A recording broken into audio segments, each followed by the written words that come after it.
We are joined by attorney Jeff O'Brien for our weekly 3 and Out. 3 stories, usually sports stories. They are today.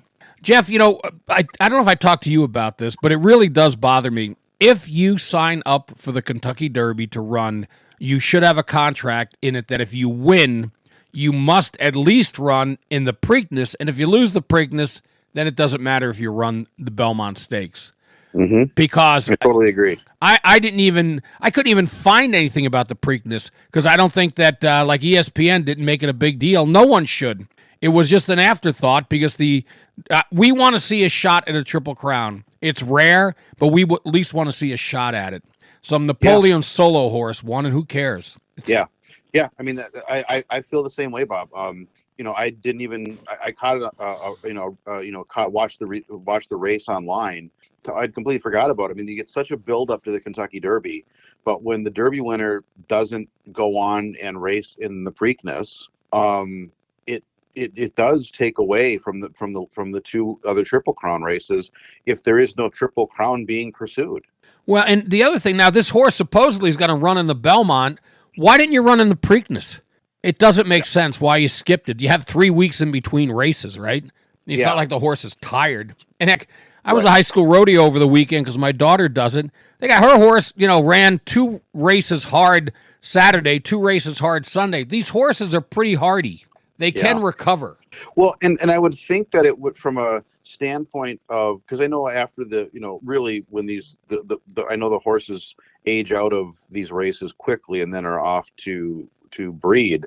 I would think that it would be more that the breedings would be more valuable if you're talking about a Triple Crown winner. Why wouldn't you go for it? Probably because the owner figured that they had no shot, that it was a fluke to win the Derby, and that they were not going to do well in the Preakness, and maybe not even, they may wind up pulling out. Why even run in the Belmont Stakes? It doesn't do anything for you or mean anything because you can't win a Triple Crown. So Agreed. Get the contract. If you want to go in the Derby, you have to agree to do unless you've got a bona fide vet excuse that something's wrong with the horse. Yeah, there was that one year where the horse got injured, I think, at the second race, and then obviously were got injured in between the Derby and the Preakness, and so ended up going on. And it just can't be your vet saying it. It has to be several objective vets also looking at the horse.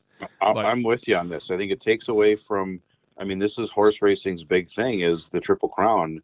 I think it takes away from it when you have what happened. It's not. This is not the only year it's happened.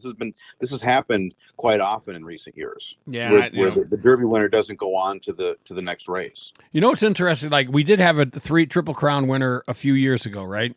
Mm-hmm. I can't even remember who it was. Can't remember since affirmed. But I think if it's a Triple Crown, there's somewhere if you trace the lineage back, it probably is some sort of heir of Secretariat. Yeah. Well, we have. Thank Mike Friedberg's dad.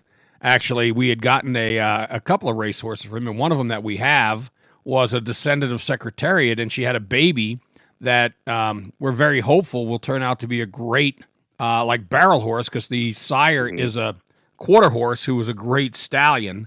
So with the speed and also with the Secretariat offspring and the power, it could turn out to be a really special horse. But you never know what's going to happen.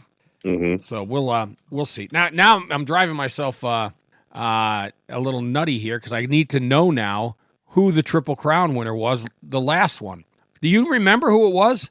I'm trying. The name is Justify. Yes. And before that, it was I Figure All About American Pharaoh in 2015. I'm trying to think of the one that was there was another one recently. So. Well, I mean, when you look in 1948, Citation won the Triple Crown. You had to wait till 1973 before Secretariat. Then 77 was Seattle Slew.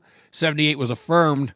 And then not another winner to 2015 with American Pharaoh. Yeah, American Pharaoh. That's one I was thinking. Yeah, American and Justify Pharaoh, in 2018. But honestly, I didn't remember either one of them. No. I couldn't come up with their names, like I said, if you were to ask me. And Bob Baffert actually was the trainer for both of those. Yep. And I didn't realize this, but when you go back here, the owners, the owner of American Pharaoh was Ahmed Zayat, right, and the breeder. So I don't know that I don't know if he bred here in the U.S. And the other, Justify, was owned by the China Horse Club. and others too. But I mean, you can't, much like NFL teams, consortiums seem to own these teams, these animals. Not one person does. All right. Now, item number 2. We spent a lot of time on one. That's the Wild. Yes, our Wild fans were upset with the Wild blowing the game 5. Was it game 5 out in Colorado? Yep. and losing the series. But I think this has been the chatter all season. Everybody agrees. Quinn Hughes has been perhaps the Quinn Hughes trade is probably one of the greatest trades ever made by a Minnesota sports team. Oh yeah. And everybody's been wondering, is he going to re-sign here? And he did some interviews in this last week, and he confirmed because I was just worried that he's going to go sign with New Jersey and play with his brother. And he said he really likes it here, and he really would like to re-sign here. So we have everybody's favorite now, Quinn Hughes, saying he wants to stay with the Wild. So that's at least a bit of positive news. And if that's going to be re-signing him and signing a true number 1 center really, I think, needs to be Bill Guerin's off-season priorities here. But also, I mean, the Olympics was too close to make a deal this last season, but with an off season now, the Olympics starts to fade away a little bit. Maybe they could still get his brother. We'll see. All right.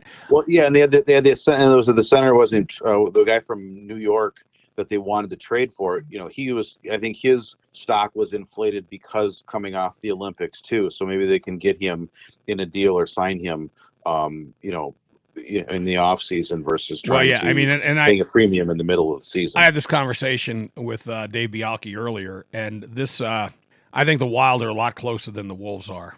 I do too. So we'll see what happens there. And then item 3. Tell me about Tammy Baldwin. She doesn't like the Thanksgiving Eve game. What's her problem? So there's been a lot of chatter recently over the NFL putting, because they've put games on Amazon Prime and Netflix, some primetime games, and of course some of these require subscriptions. And and I don't know how you are, Bob, but our family, we do all streaming, but we've got enough of the channels. I think we've got Fox, we've got NBC, and we've got CBS, so we can catch most of the games. Yeah, and that kind of stuff. But they also were putting games last year on Netflix, and of course requires a subscription. And so they're having a new Thanksgiving Eve game between the Packers and the Rams, and it's being broadcast on Netflix. And from the story I read, the local stations in Green Bay and Milwaukee will be carrying the game, but the rest of the state of Wisconsin is not going to be able to see this game. That's what, even if you pay for Netflix. Well, no, if you don't have Netflix, you can't see the game. Oh, I got you, because most of these stations, somebody buys it to broadcast it. Okay. Yeah. And so Senator Baldwin came out and was, every time the NFL does something that a U.S. senator doesn't like, they start, rattling the saber on the antitrust exemption, right? Yeah. But there's been chatter about this before, about, if you've got these big TV deals, put the games on TV. Stop doing these games when somebody has to have a subscription to something in order to see it. So my view is, knowing how that fan base is, I think they're playing with fire, putting a Packers game behind a paywall. Well, see, I agree with you, because the antitrust was, I thought that it gave them exemptions because they were giving it to the people. Now, right. If they keep people from getting it, that's a problem. They're going to lose their antitrust protections. So yeah, no, it is. Right. So I think they're starting.